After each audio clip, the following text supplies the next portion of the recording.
சிதம்பரம் நடராஜர் கோயிலில் இருக்கக்கூடிய திருச்சிற்றம்பல மேடை அப்படின்னு சொல்கிற கனக சபையில் ஆணி திருமஞ்சனத்தை முன்னிட்டு 24ஆம் தேதியிலேருந்து 27ஆம் தேதி வரைக்கும் பக்தர்கள் யாரும் அனுமதிக்கக்கூடாது அப்படிங்கிற ஒரு அறிவிப்பு பலகை வைக்கப்பட்டிருந்தது. அதுக்கு அறநிலையத்துறை அதிகாரிகள் அதை உடனடியாக அகற்றணும், இது தமிழக அரசுடைய அரசாணையை மீறின செயல் அப்படின்னு சொல்லியிருந்தாங்க. இருந்தாலும் தீட்சிதர்களுக்கும் அறநிலையத்துறை அதிகாரிகளுக்கும் இடையில் வாக்குவாதம் ஏற்பட்டது. அவங்க அதுக்கப்புறமும் யாரையும் விடலை. இந்த நிலையில தான் நேற்று அறநிலையத்துறை அதிகாரிகளும் காவலர்களும் கனகசபை மேலே ஏறி போயிட்டு வந்தாங்க. இப்போ 27ஆம் தேதி 4 நாட்கள் முடிந்த நிலையில் இன்னைக்கு பக்தர்கள் வழக்கம் போல கனகசபைக்குள்ள போய் தரிசனம் பண்ணியிருக்காங்க. இதில் இரு தரப்புமே தவறு சரி அப்படிங்கிற வாக்குவாதம் வைக்கப்படுது. இரு தரப்புலையுமே காவல்துறையிலையும் புகார்கள் அளிக்கப்பட்டிருக்கு. இது தொடர்பாக நம்ம கிட்ட கருத்துக்களை பகிர்ந்துக்கிறதுக்காக திமுகவுடைய செய்தி தொடர்பாளரும் வழக்கறிஞருமான தமிழன் பிரசன்னா இருக்காங்க. சார் கிட்ட கேட்டு தெரிஞ்சுக்கலாமாங்க? வணக்கம் சார். கனகசபையில் அறநிலையத்துறை அதிகாரிகள் தீட்சிதர்களுடைய தடையை மீறி போயிருக்காங்க. அங்கே ஒரு பாதுகாப்பு காரணத்துக்காக தான் நாங்கள் போகக்கூடாதுன்னு சொன்னோம். அங்கே நிறைய நகைகள் இருக்குது, இது மாதிரி ஆணி திருமஞ்சனம் நிறைய கூட்டம் வரும், பாதுகாப்பு காரணத்துக்காக நாங்கள் போகக்கூடாதுன்னு சொன்னோம். இப்படி தடையை மீறி போயிருக்காங்களே, இது சரியா அப்படிங்கிற மாதிரி கேள்விகள் கேட்டிருக்காங்க. அதை எப்படி பார்க்குறீங்க சார் சம்பவத்தை?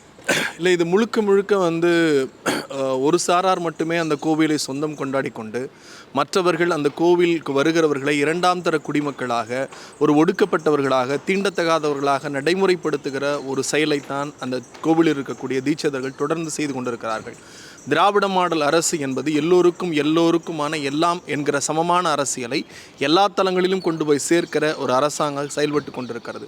அந்த அடிப்படையில் இதுநாள் வரையில் கடந்த 10 ஆண்டு காலம் தீட்சிதருடைய பிடியில் இருந்த அந்த கோவில் இன்றைக்கு நம்முடைய திராவிட மாடல் அரசின் காரணமாக அதை நம்முடைய அறநிலையத்துறையின் கையில் எடுப்பதற்கான எல்லா பணிகளையும் அமைச்சர் அண்ணன் மரியாதைக்குரிய சேகர்பாபு அவர்கள் செய்து வருகிறார்.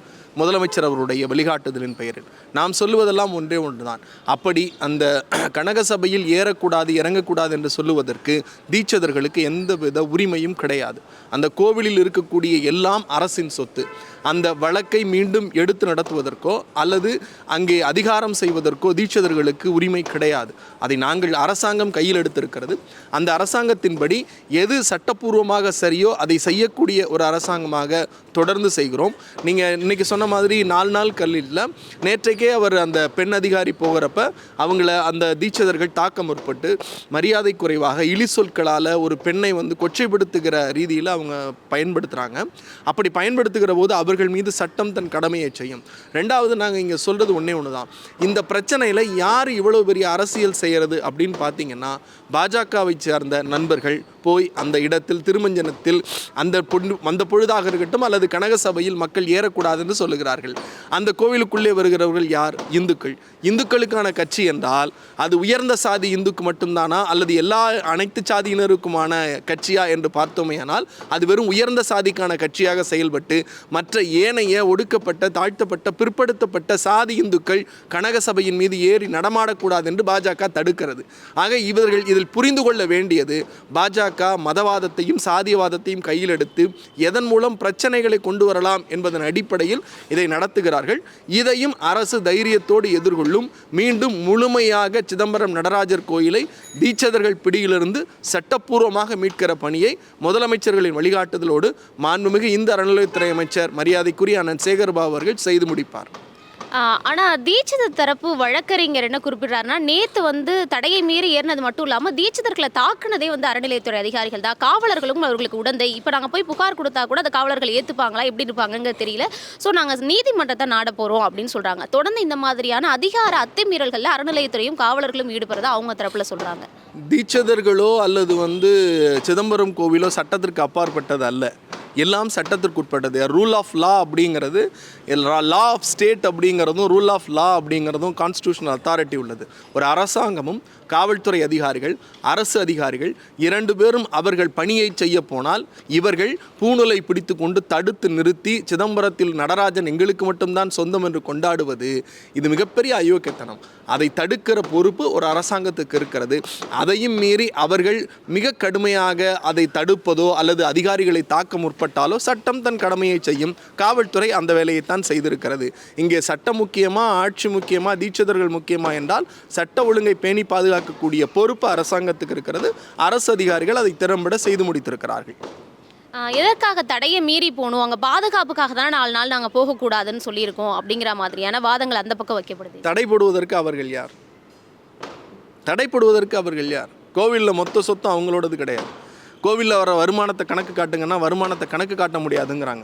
அந்த கோவில் என்பது மிகப்பெரிய கொடுமைகளை சட்டவிரோத செயல்கள் நடைபெறுகிற ஒரு இடமாக இருக்கிறது. அங்கே குழந்தை திருமணம் நடக்கிறது. அந்த குழந்தை திருமணத்தை மூடி மறைக்கிற ஒரு தொழிலை அவர்கள் தொடர்ச்சியாக செய்து கொண்டிருக்கிறார்கள். வருகிற வருமானத்திற்கு கணக்கு கேட்டால் அந்த கணக்கை எல்லாம் சொல்ல முடியாது என்கிறார்கள். இந்த கோவில் எங்களுக்கு மட்டும்தான் உரித்தது என்கிறார்கள். அதெல்லாம் தவறு. குழந்தை திருமணத்தை ஆளுநர் ஆதரிக்கிறார். அங்கே நடக்கவே இல்லை, இருவிரல் பரிசோதனை என்றார். மருத்துவ பரிசோதனை சொல்லுகிறது அப்படி நடக்கவில்லை என்று. அதை போலவே ஆளுநர் சொன்னார் அங்கே குழந்தை திருமணம் நடக்கவே இல்லை என்றால் வீடியோ ஆதாரங்கள் எல்லாம் வெளியே வந்தது. ஆளுநர் அதற்கு என்ன பதில் சொல்லுகிறார்? இங்கே யாருக்கு எதிராக துடிக்கிறது? குழந்தை திருமணம் நடந்த ஒரு குழந்தையினுடைய உரிமையோ அல்லது குழந்தை பருவமோ பறிக்கப்படுவது முக்கியமா, அல்லது தீட்சிதர்களுக்கு ஆதரவாக ஆளுநர் மாளிகையை RSS மாளிகையை மாற்றிக் கொண்டிருக்கிறார்களே, இவர்களுடைய கூட்டு சதிதான் இது. ஆக அவர்கள் ஒன்றை திணிப்பதற்கு இது ஏதோ கைகட்டி வேலை பார்க்கிற எடப்பாடி அரசாங்கம் அல்ல. சட்டப்பூர்வமாக எதையும் தொடர்ந்து துணிந்து செய்வதற்கு நாங்கள் கடமைப்பட்டிருக்கிறோம். எல்லோருக்கும் எல்லாம் அனைத்து சாதியினரும் அர்ச்சகராகலாம் என்று சட்டம் இயற்றப்பட்டது இந்த ஆட்சியில்தான். இன்றைக்கு அனைத்து சாதியினரும் அர்ச்சகராகி இருக்கிறார்கள். அதைத் தொடர்ந்து உச்சபட்சமாக ஒடுக்கப்பட்ட பெண்கள், பிறப்பால், இனத்தால், சாதியால் எல்லாவற்றிலும் ஒடுக்கப்பட்ட பெண்கள், திராவிட மாடல் ஆட்சியில் பெண்களும் அர்ச்சகராகலாம் என்கிற சட்டம் இயற்றி இருக்கிறோம்.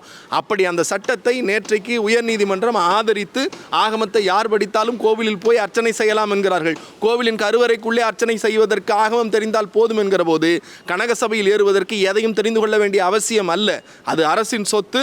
அதை நாங்கள் எடுத்துக்கொள்வோம். அதை முறைப்படி அதை சட்டப்பூர்வமாக அதை கையில் எடுத்து அமைச்சர் அவர்கள் செயல்படுவார்.